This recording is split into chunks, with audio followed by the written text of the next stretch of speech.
Kepler's laws of planetary motion. Kepler's laws of planetary motion. Kepler studied planetary data and proposed 3 laws of planetary motion. Kepler's first law of planetary motion: all planets revolve around sun in an elliptical orbit. All planets revolve around sun in an elliptical orbit. All planets revolve around sun in an elliptical orbit. The position when planet is closest to sun is called as perigee, and the position when planet is farthest from sun is called as apogee.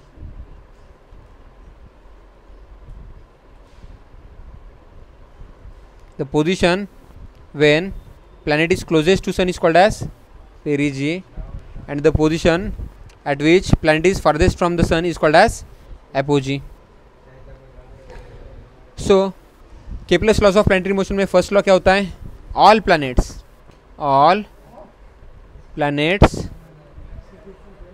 revolve around sun. All planets revolve around sun in an elliptical orbit. All planets revolve around sun in an elliptical orbit. All planets revolve around sun in an elliptical orbit. All planets revolve around sun in an elliptical orbit. Second law is line joining planet and sun swipes equal area in equal interval of time. Second, Kepler's second law is line joining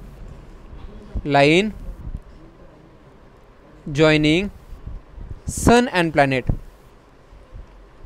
Line joining sun and planet swipes equal area in equal interval of time.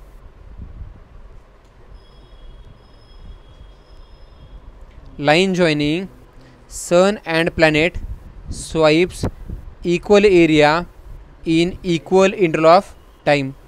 इसका मतलब line joining sun and planet की areal velocity क्या होती है? Constant होती है, यानी वो लाइन सेम टाइम में सेम एरिया कवर करती है. वो लाइन सेम टाइम में सेम एरिया कवर करती है. उस लाइन को सेम टाइम में सेम एरिया कवर करने के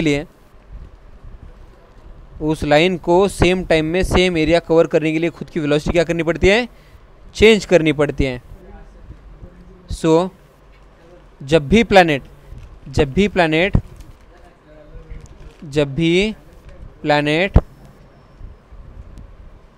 सन के पास होता है, तब प्लैनेट की वेलोसिटी ज़्यादा होती है और डिस्टेंस ज़्यादा होता है. और जब भी प्लैनेट सन से दूर होता है तब वेलोसिटी कम होती है और डिस्टेंस कम होता है. जब भी प्लैनेट सन के पास होता है तब रेडियस कम होती है. जब भी प्लैनेट सन से दूर होता है तब रेडियस ज़्यादा होती है. ओके, प्लैनेट का मास हर वक्त सेम ही होता है और टोटल एनर्जी भी सेम होती है. तो केपलर का सेकेंड लॉ ये बोलता है कि line joining sun and planet swipes equal area in equal interval of time. Line joining sun and planet swipes equal area in equal interval of time. यानी if this is A1 for time t1 and this is A2 for time t2, then A1 by t1 is equal to A2 by t2. Line joining planet and sun swipes equal area and equal interval of time. इसके बाद हमें ये पता चलता है कि जब भी प्लैनेट सन के पास होता है तब रेडियस कम होती है और इसी वजह से मोमेंट ऑफ इनर्शिया यानी एंगुलर मास क्या होता है? I = mr². I is equal to M R square. जब भी प्लैनेट पास होता है या फिर दूर होता है मास तो सेम ही होगा, लेकिन जहाँ पे आर ज़्यादा होता है वहाँ पे आई ज़्यादा होता है। तो एंगुलर मास तब ज़्यादा होता है जब भी प्लैनेट सन से दूर होता है। तो angular mass I2 is greater then I1। Okay, I2 is greater then I1, I2 is greater then I1 ना। उसके बाद जब भी प्लैनेट सन के पास होता है तब उसको सेम एरिया करने के लिए ज़्यादा डिस्टेंस ट्रैवल करना पड़ता है, और जब भी प्लैनेट सन से दूर होता है तब उसको सेम एरिया करने के लिए कम डिस्टेंस ट्रैवल करना पड़ता है। सो S1 is greater then S2, S1 is greater then S2। Same distance same area के लिए ज़्यादा डिस्टेंस कब होगा? जब भी प्लैनेट सन के पास होगा, और कम डिस्टेंस कब होगा? जब भी प्लैनेट सन से दूर होगा। ज़्यादा डिस्टेंस तो ज़्यादा स्पीड, कम डिस्टेंस तो कम स्पीड। ज़्यादा स्पीड तो ज़्यादा वेलोसिटी, ज़्यादा वेलोसिटी तो ज़्यादा मोमेंटम। कम डिस्टेंस तो कम स्पीड तो कम वेलोसिटी, कम वेलोसिटी तो कम मोमेंटम। ज़्यादा वेलोसिटी तो ज़्यादा काइनेटिक एनर्जी, और कम स्पीड तो कम काइनेटिक एनर्जी।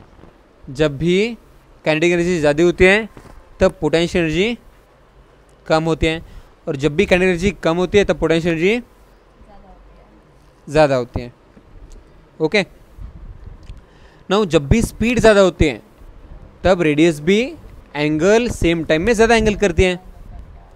सो ये जो रेडियस θ1 एंगल कर रही है वो ज़्यादा होगा इस θ2 से। So θ1 is greater than θ2, θ1 is greater than θ1 is greater than θ2, θ1 is greater than θ2, θ1 is greater than θ2। जब भी एंगल ज़्यादा तब एंगुलर स्पीड भी ज़्यादा। ω1 is greater than ω2, ω1 is greater than ω2। और एंगुलर स्पीड मल्टीप्लाई यानी angular velocity multiplied by angular mass क्या होता है? Angular momentum. Okay, angular mass into angular velocity angular momentum होता है। तो आप देखो, जब भी आई ज़्यादा है तो ओमेगा कम है, जब भी आई ज़्यादा है तो ओमेगा कम है, और जब भी आई कम है तो ओमेगा ज़्यादा है। आई कम है तो ओमेगा ज़्यादा है। तो इसका मतलब L1 is equal to L2, यानी I1 ω1 is equal to I2 ω2। जब भी प्लैनेट सन के अराउंड रिवॉल्व करता है तो किसी भी पॉइंट पे angular momentum remains constant, angular momentum remains constant. L1 is equal to L2, यानी I1 ω1 is equal to I2 ω2। और दूसरी बात, total energy 1 is equal to total energy 2, total energy 1 is equal to total energy 2। Okay, और Kepler का third law क्या कहता है? Kepler's third law says that कि square of time period is equal to cube of radius. Square of time period is directly proportional to cube of radius. Square of time period is directional to cube of radius. Square of time period is directional to cube of radius. Okay, square of time period is directional to cube of radius. अभी radius कौन सी है? R1 या फिर R2? तो हमें लेना है R1 plus R2/2 mean radius. क्या लेनी है हमें? Mean radius. Square of time period is directional to cube of radius. Square of time period is directional to cube of radius. Okay, now यहाँ से दो इक्वेशंस आते हैं कि over T square is directional to R cube, T square is directional to R cube से एक बनेगा जो होगा T1/T2 whole square is equal to R1/R2 whole cube वाला, या फिर दूसरा होगा T is directional to r to the power 3/2। यहाँ से क्या बनेगा T1/T2 is equal to R1/R2 to the power 3/2। Okay, इसके बाद हम देखेंगे कि satellite revolving around planet, satellite revolving around planet, satellite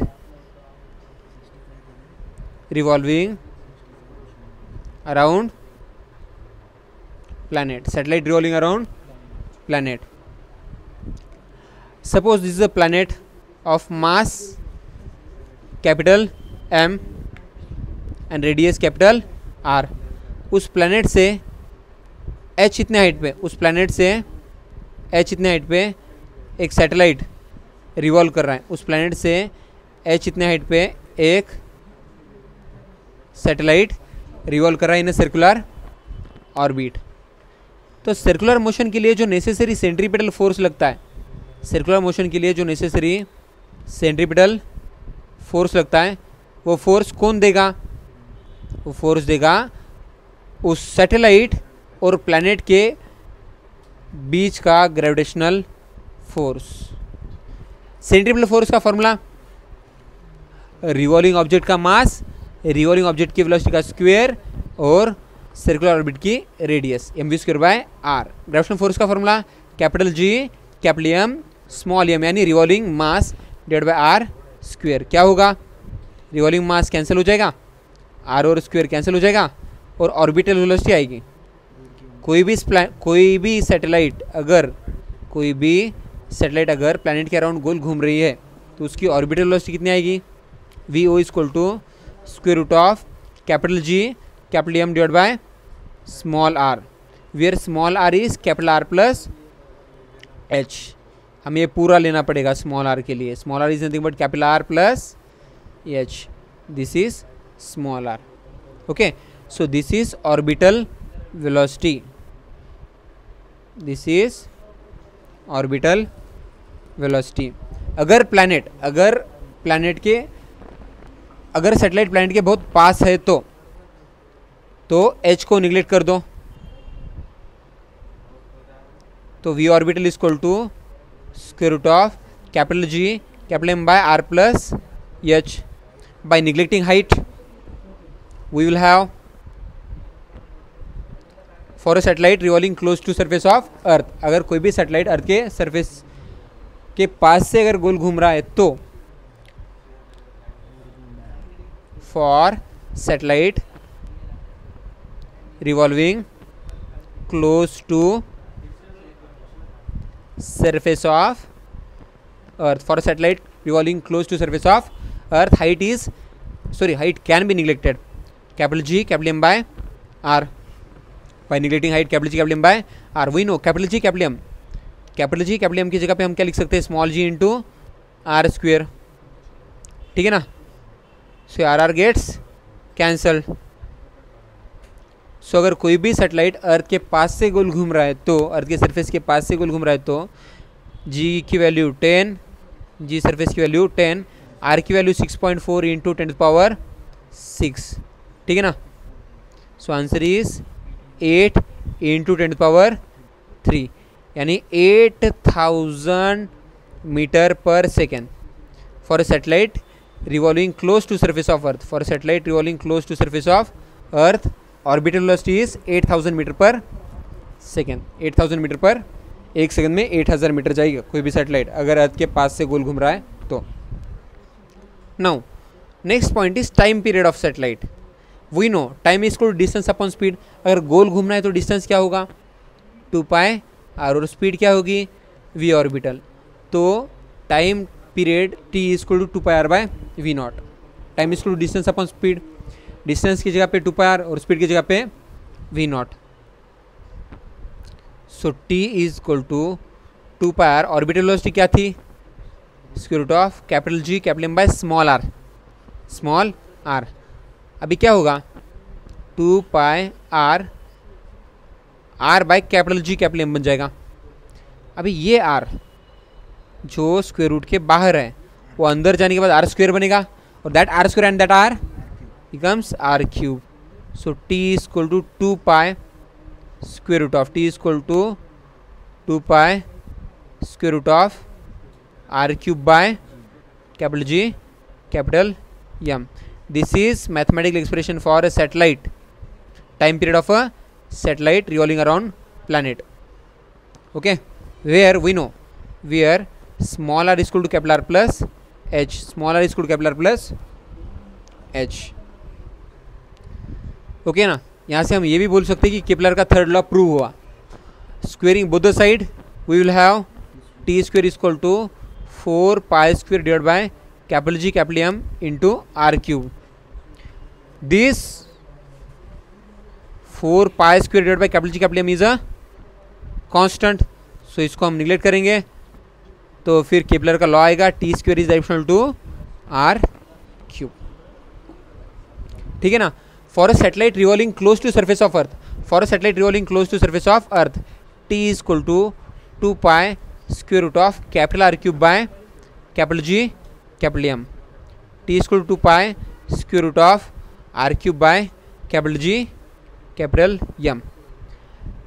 This is for satellite revolving close to surface of earth. For satellite revolving close to surface of earth. हम capital G capital M की जगह पे क्या लिख सकते हैं? Small G into capital R square. ठीक है ना. So this okay, this whole R square and cube becomes okay cancel, and time period आएगा कुछ तो 84 मिनट्स के आसपास. 84 मिनट्स. ओके, ये कैसे आएगा 84 minutes? So t is equal to 2 pi square root of r के जगह पे 6.4 इंटू 10 पावर 6, नीचे 10, तो क्या हो जाएगा 2 pi square root of 64 into 10⁻⁴. Because ये ज़ीरो कैंसिल, यहाँ पे 5 हो जाएगा, और 5 में से एक ज़ीरो कैंसिल, ये पॉइंट कैंसिल, यहाँ पे 4 हो जाएगा. ठीक है. So time period T is equal to 2 pi का मतलब 6.28, 64 का स्क्वायर रूट 8, 10⁻⁴ का स्क्वायर रूट 2, सो ये आएगा 628 मल्टीप्लाइड बाय 8. बिकॉज ये कैंसिल और पॉइंट भी कैंसिल, और ये मल्टीप्लिकेशन से आएगा नियरली, हाँ यहाँ पे. ठीक है. तो दिस मच सेकंड, और इसको अगर हम 60 से डिवाइड कर देंगे तो टाइम पीरियड आएगा मिनट में. So time period of a satellite revolving close to surface of earth is equal to 5024 divide by 60 minute, which is equal to something 84 minutes. Okay. Now there are two types of satellites. There are two types of satellites. There are two types of satellites. Satellites revolving along equator, and satellites revolving along equator, and satellites revolving along poles. That means equatorial and polar satellite. Equatorial satellite को ही हम क्या कहते हैं? Geostationary satellite, जिसका time period earth के time period जितना होता है, which is equal to 24 hours या फिर 86400 सेकेंड. जिसकी हाइट कितनी होती है? 36,000 किलोमीटर. ओके. यानी अगर हमें किसी ने पूछा कि जियो स्टेशनरी सैटेलाइट और अर्थ के एंगुलर वेलोसिटी का रेशियो बताओ, तो आंसर इज 1:1. दोनों सेम टाइम में सेम रिवॉल्यूशन करते हैं. Okay. And this is earth, this is equator, this is equatorial satellite. This is equatorial satellite. Okay, now अब वही अगर एक satellite along the pole revolve कर रहा है, that is called as polar satellite, that is called as polar satellite. Okay, और satellite revolves along equator is called as equatorial satellite and the satellite revolving along the poles is called as polar satellite। पूरे अर्थ को cover करने के लिए, पूरे अर्थ को cover करने के लिए हमें 3 जियो स्टेशनरी सैटेलाइट लगते हैं। कितने? 3। सो पोलर सैटेलाइट की हाइट भी कम होती है, टाइम पीरियड भी कम होता है। Height is nearly equal to 400 kilometre के आसपास।